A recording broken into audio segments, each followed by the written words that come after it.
as Africans, it's us who need to tell our stories.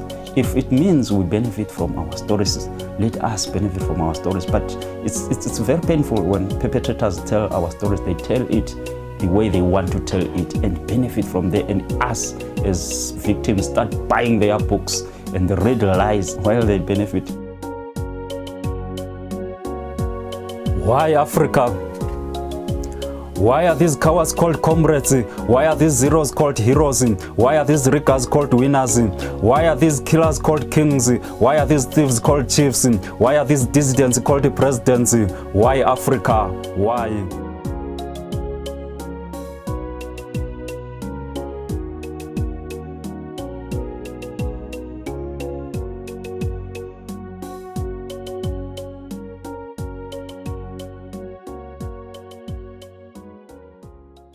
It's painful, like when you see the people who were perpetrators of the Gukurahundi, especially the former Smith regime CIOs.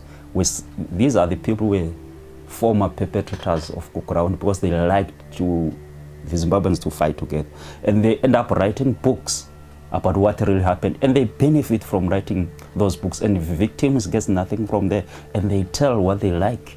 They tell what they like to tell. And they benefit from their lies, and the victims didn't say anything. Unfortunately, this war had some victims in my family.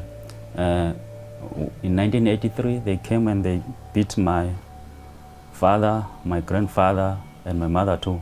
Unfortunately, they broke my grandfather's ribs, and it didn't last even 2 months, so he died in 1984. And my father in 1987, when they beat him, he was actually ill with the TB. Even what happens now to Zimbabweans, it's so painful, the world doesn't know. So many people died in Limpopo River. So many people, young girls are raped every day when they cross Limpopo. No one tells those stories. As Africans, we need to tell the things which happen to us because we know them really. We know the real things, what happened. These big institutions, like, they get some and leak of what really happened. And it depends who they go with. So when they tell our stories, they take sides.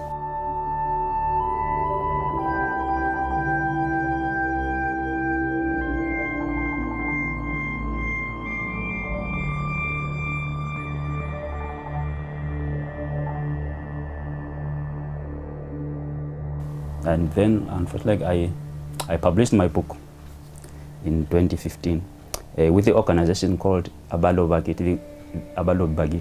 The organization I formed with some of my friends, and I'm the founding chairperson of Abalobi Bakithi, an organization which published books. It was about us coming together and helping each other to raise funds and publish for each other, taking turns about publishing. Firstly, I wrote this book. When I started writing this book, I didn't even know how to publish, where to publish, but it was that pain in my heart which said, Bongani, if you don't tell these stories, who will tell them? So I started writing it. I felt that one day someone will tell me how to publish. I was like working, sometimes writing at night, but I felt people must know my opinion. So my novel, we started doing a compilation of poems, Ndebele poems. Then my novel was the third one, which was published by the organization. But I was the chairperson for that organization for almost 4 years. My last album, Dear Brother, it's called Dear Brother. It's about an African opposition party leader writing to the ruling president about, regardless of even that we don't see in the same direction, but we're still brothers. We need to sit down and talk. I think with that kind of music, like using music and poetry as a political tool helps a lot because it travels a lot where I didn't even go. And also what I like, people who learn easily when they enjoy something.